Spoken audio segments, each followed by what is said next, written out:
Štvrté adventné svetlo je smelosť. Čo je to smelosť? Je to odvaha vyskúšať niečo nové? Smelosť je vtedy, keď sa nebojím? Je to odvaha urobiť niečo nezvyčajné, aj keď sa bojím? Ísť za svojim cieľom, aj keď je v nedohľadne? Je ľahšie byť smelý, keď vieme, čo nás čaká? Alebo práve naopak, keď nevieme? A čoho sa bojíš ty?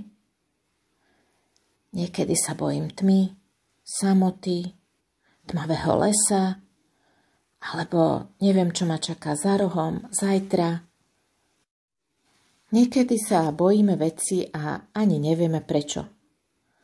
Bojíme sa vody, bojíme sa veľa ľudí, bojíme sa nových, neznámych vecí, novej školy, nového prostredia.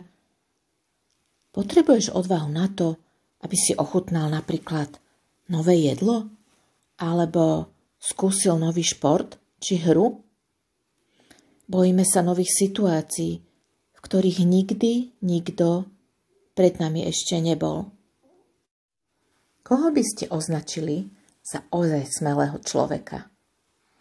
A skúsme porozmýšľať, kto vo vianočnom príbehu prejavil smelosť a odvahu.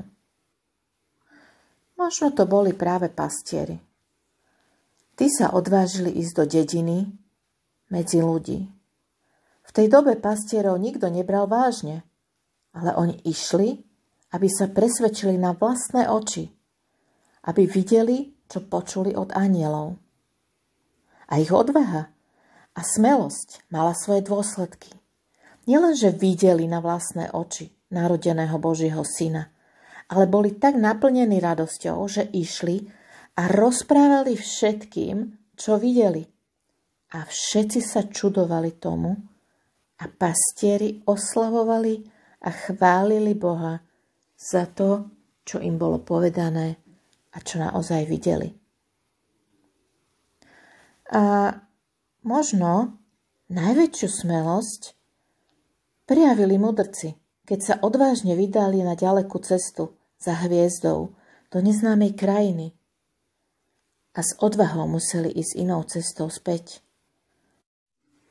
Alebo taký Jozef potreboval odvahu vydať sa na cestu s malým dieťaťom a utiecť do Egypta pred Herodesom.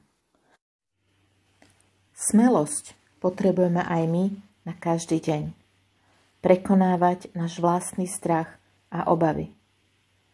A výzva 4. adventnej sviece je výzva k odvahe.